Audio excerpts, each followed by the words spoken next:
ရွာအတွက်ကတ္တရာလန်းခင်းပေးဖို့ကျွန်တော်အိတ်ကက်ထဲကနေငွေ30သူညစိုက်ထုတ်သုံးဆွဲခဲ့တယ်ဒါပေမဲ့ရှန်တော်ကြီးကလမ်းပိတ်ဖို့မြေတူးဆက်ရှိမှာလှဲချပစ်ခဲ့တယ်ဒီလမ်းကငါအိမ်ရဲ့ဖုံးရွှေကိုပျက်စီးစေတယ်ငါတကားရှိကနေဖြတ်ချင်ဖြတ်တန်းကားတရသူညပေးရမယ်မဟုတ်ရင်ဘာမှရွှေ့ဖို့မစင်စားနဲ့သူအစမတန်ဈေးခေါ်နေတာကိုကြည့်ပြီးကျွန်တော်အေးအေးဆက်ဆက်ပြုံးလိုက်တယ်ပြီးတော့စောက်လို့ရေးအဖွဲ့ကိုချက်ချင်းပြန်ရုပ်သိမ်းဖို့အမိန့်ပေးလိုက်တယ်အဲ့ဒီနောက်သူ့အိမ်နောက်ကမြေလွတ်တစ်ကွက်ကိုဝယ်ဖို့နောက်ထပ်20သူညထပ်သုံးဖို့ဝင်မလေးခဲ့ဘူးသူ့အိမ်ချမ်းမြေကိုတမင်တကာရှောင်ကွင်းပြီးကျယ်ဝန်းတဲ့ကတ္တရာလမ်းမကြီးကိုအောင်မြင်အောင်ခင်းနိုင်ခဲ့တယ်ဒါအပြင်သူ့အိမ်ကိုလမ်းမကြီးကနေလုံးဝတီးခြားဖြစ်သွားစေမဲ့တန်စကာစီယိုတစ်ခုကိုလည်းတက်ဆင်လိုက်တယ်တနေ့အကြာမှာတော့ရှန်တော်ကြီးရဲ့သားမင်္ဂလာဆောင်နဲ့ Rolls Royce မင်္ဂလာမော်တော်ယာဉ်တန်းကြီးကရွာထဲကိုခန်းသားထဲဝါစွာဝင်လာခဲ့တယ်။ဒါပေမဲ့ရာသီဥတုကမညာတာပဲရာစုနှစ်တစ်ခုမှတစ်ကြိမ်သာကြုံဖူးမဲ့သေးထန်တဲ့မုန်တိုင်းတစ်ခုကြားရောက်လာခဲ့တယ်။တန်ဖိုးတန်းချီတန်တဲ့မင်္ဂလာကားဟာသူ့တကားရှိကရွှွန့်ပွက်အိုင်ထဲမှာပိတ်မိသွားပြီးရှေ့တိုးမရနောက်ဆုံးမရဖြစ်သွားခဲ့တယ်။ကားထဲမှာပိတ်မိနေတဲ့သူတို့သမီးကတော့ဒေါသတကြီးနဲ့စိတ်ပြက်လက်ပြက်ဖြစ်ပြီးအဲ့ဒီနေရာမှာတင်ပြဿနာအကြီးကျယ်ရှာတော့တယ်ပြီးတော့မင်းကလာဆောင်ကိုဖျက်သိမ်းဖို့စွတောင်းဆိုခဲ့တယ်ချန်တော်ကြီးလည်းပြတလဲဖြစ်ပြီးစိတ်လွတ်သွားကကျွန်တော်စောက်ထားတဲ့စီယိုကိုဖျက်ဆီးပစ်ဖို့သူတစ်ချောင်းကိုကင်ပြီးပြေးဝင်လာခဲ့တယ်ချန်တော်ကြီး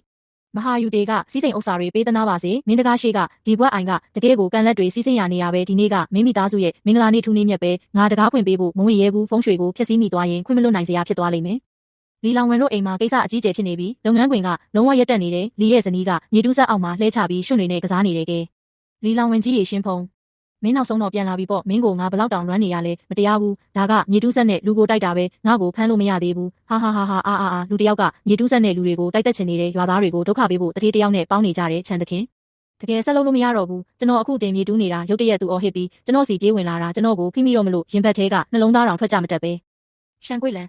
ပြဿနာရှာနေတာရက်စန်းရှင်းဖုံးကရွာကထွက်ကုန်တွေကိုလမ်းပွင့်အောင်သူ့ငွေနဲ့သူစိုက်ထုတ်ပေးထားတာဒါကငါတို့သားစင်မြေဆက်အတွက်ကုသိုလ်ရမယ်ကောင်းမှုကိစ္စပဲရွာသားအားလုံးကမျှော်လင့်ဆောင်စားနေကြတာမင်းတယောက်တည်းကပဲဒါကိုနှောက်ယှက်ဖျက်ဆီးနေတာအခုချက်ချင်းထဆန်းမင်းကမိုးဆိုးမနဲ့သူ့သားသမီးတွေကိုပဲအနိုင်ကျင့်တတ်တာငါရှင်းရှင်းလင်းလင်းပဲပြောလိုက်မယ်ဒီနေ့ငါအိမ်ရှိကမြေတဆုပ်ကိုတောင်ဘယ်သူမှမထိရဲစေရဘူးလမ်းခင်းဖို့ဆိုတာအိမ်မက်တောင်မမက်နဲ့ကွေ့လန်တော်ကြီးမင်းဘာတွေလုပ်နေတာလဲအခုချက်ချင်းထဆန်းဒါကတိတ်အနေရများတယ်ချန်ရှင်းဖုံးမင်းဘာတွေကြံစီနေတာလဲမင်းရဲ့ဟန်ဆောင်ကောင်းမှုတွေနဲ့လာမပတ်သက်နဲ့ငါတကားရှိကမြေတကောစာတောင်ရွှေ့ဖို့မစင်းစားနဲ့ငါမထားဘူးဒါပဲဘယ်သူမှဒီမှာလမ်းခင်းဖို့မစင်စားနဲ့ငါမှာနှလုံးယောဂါနဲ့သွေးတိုးယောဂါရှိတယ်ငါအပေါ်ကနေဖြတ်မောင်းမယ်လို့ဇွတ်လို့ရင်ငါကိုယောဂါထားအောင်လုပ်တာပဲဒါကဒီနေ့ကောင်းကောင်းမွန်မွန်ပြီးဆုံးမှာမဟုတ်ဘူးဒီနေ့ပဲငါရိုးအိုတွေကိုဒီမှာစွန့်ပစ်လိုက်မယ်အရင်ကမိုးရွာရင်အဲ့ဒီရွှွန်လန်းမှာသူကိုယ်တိုင်၃ချိန်တောင်ချော်လဲဘူးတယ်အခုကျတော့အဲ့ဒီကန်ဆိုးသူကလာပြီးလမ်းပိတ်နေတယ်ငါအမြင်တော့သူကငွေလွယ်ရခြင်းလို့ထင်တယ်ဘာမဆိုအခွင့်ကောင်းယူချင်နေတာအ ਨੇ ဆုံးတော့အကျိုးအကြောင်းသိတတ်စမ်းပါလားဒီလန်းကအရင်ကရွှွန့်ပွက်အိုင်တက်ပဲမိုးရွာရင်လက်ရှိဖက်နှက်မပါပဲအပြင်တောင်ထွက်လို့မရဘူးအခုချက်ချင်းထဆန်းပါလူပြက်အလုံးမလုံးပါနဲ့တော့ဝိလန်တော်ကြီးလမ်းပြင်လိုက်ရင်မင်းတို့ကိုယ်တိုင်တောင်အိမ်ကနေပို့ပြီးတက်တောင့်တက်တာထွက်လို့ရမှာပဲခြေထောက်မှာရွှွန့်တွေမပေတော့ဘူးဒါကအားလုံးအတွက်မကောင်းဘူးလားဒစိမ့်တွေအတွက်တော့ကောင်းချင်ကောင်းလိမ့်မယ်ဟုတ်တယ်ငါတို့လီမီသားစုအတွက်တော့ဝေးသေးတယ်မင်းတို့ဘာမှနားမလည်ဘူးချန်ရှင်းဖုံးကိုသူတော်စင်လို့ထင်နေကြတာလားသူကမကောင်းတဲ့ရွယ်ချက်တွေရှိနေတာငါတို့လီမီသားစုကိုဒုက္ခပေးချင်နေတာငါတို့ကိုဝင်းညစ်ချင်နေတာထင်ရှားမနေဘူးလားငါတခုပြောပြမယ်ဒီနေ့ဘယ်သူမှဒီလမ်းကိုမခင်းရဘူးကြံဝေလန်းရှောက်မပြောနဲ့ရဲတွေကသူတို့ကိုဘလို့လို့အနေရပြုမှလဲငါကရှောက်ပြောနေတာဟုတ်လားကြည်စမ်း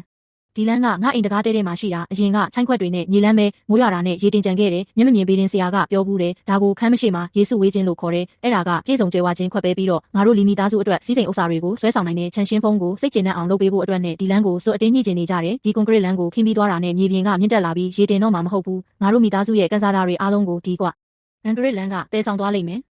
ဒါတွေမကသေးဘူးလမ်းကိုညီညာအောင်လုပ်လိုက်ရင်ကားတွေကပုံမြန်မြန်မောင်းကြလိမ့်မယ်ငါအိမ်တကားကိုတဲ့ဥတီနေလိမ့်မယ်ဒါကိုခမ်းမကိုဖြတ်တန်းနဲ့မြားလို့ခေါ်တယ်နားလေကြရဲ့လားချန်ရှင်းဖုံးမင်းဒီလမ်းကိုစောက်တာငါတို့လီမီသားစုရဲ့မြေတက်နမိတ်ကိုပဲတွေးပြီးငါတို့ရဲ့ကန်စာတာကိုဖျက်ဆီးဖို့ပဲခြံရောမင်းကတကယ်ကိုအကျိုးအကြောင်းမသိတတ်တာပဲမင်းပြောသမျှအားလုံးကခေနောက်ကြတဲ့အယူသီးမှုတွေပဲမင်းကရွာသားအားလုံးအကျိုးရှိမဲ့စီမံကိန်းကိုနှောင့်နှေးအောင်လုပ်နေတာငါဂရုမစိုက်ဘူးငါဒါကိုပဲစုပ်ကင်ထားမယ်ငါအိမ်ရှိကဒီ90မီတာအတွင်းမှာကြောက်ခဲတစ်လုံးတောင်မချရဘူးမဟုတ်ရင်မင်းတို့ဆောက်လုပ်ရေးအဖွဲ့အခုချက်ချင်းလုံးဝပြန်ရုပ်သိမ်းဒီနေ့တယောက်ကမြေကြီးကိုလာရွှေ့ဖို့စ조사ရင်ငါဘလို့မှခွင့်မပြုနိုင်ဘူးတကယ်လို့ဖုံးရွှေကြောင့်သာဆိုရင်ကွေ့လန်တော်ကြီးဒီလောက်အထိအားထုတ်မှာမဟုတ်ဘူးသူတို့မှာရည်ရွယ်ချက်တစ်ခုပဲရှိတယ်သူတို့ငွေလိုချင်နေတာမင်းတကားနောက်ကနေစောင့်ကြည့်နေတာတော်တော်ကြာပြီနော်လီဦးလေးဖုံးရွှေလိုအရေးကြီးတဲ့ကိစ္စမျိုးကိုကွေ့လန်တော်ကြီးတယောက်တည်းဆုံးဖြတ်လို့မရတော့ဘူးမြေတူးဆက်ကသူ့ခြေထောက်ကိုနင်းမိတဲ့အထိစောင့်နေတာလားအဲ့ဒီကြမှာနောက်ဆုံးတော့ထွက်ပြီးမျက်နှာပြဖို့ဆုံးဖြတ်တာလားဘာတွေဖြစ်ပြနေတာလဲ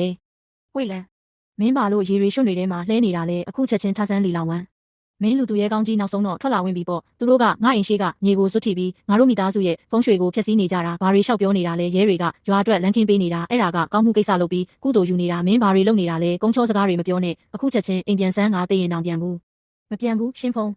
ဒါဘလို့ဖြစ်သွားတာလဲကြည့်ပါဦးမင်းတော်ကြီးအကြောင်းမင်းကောင်းကောင်းသိတာပဲသူကပညာမရှိပဲသူ့အတ္တကိုပဲစုပ်ကင်ထားတာ ဝေးလံမှာနှလုံးယောဂနဲ့သွေးတိုးယောဂရှိတယ်။ဒါအပြင်လွန်ခဲ့တဲ့နှစ်အနည်းငယ်ကမျက်မမြင်ပေးတဲ့ဆရာကတကယ်ပဲပြောခဲ့ဘူးလေ။ငါတို့အိမ်ကမြေကဖုံးရွှေကောင်းတယ်လို့အခုတော့သူကအဲ့ဒီအယူဆကိုဆွဲလန်းနေတာလမ်းခင်းလိုက်ရင်ဒီမိသားစုရဲ့စီးပွားရေးကိုမင်းလူယူတယ်လို့ဖြစ်သွားမယ်ထင်တယ်။ရှင်းဖုံဦးလေးမင်းကိုအမှန်တိုင်းပြောရရင်မင်းမှာငွေရှိပြီးအရေးချင်းရှိတယ်။ဒါပေမဲ့အခုလူတွေကဒီမှာလာပိတ်နေကြပြီးရွာနီးကျုပ်ဆက်အိမ်နီးနားချင်းတွေဖြစ်ပြီးဒါကစိတ်နှောင့်ယှက်ဖြစ်เสียဖြစ်လာပြီးတဟဇာတာဖြစ်မှ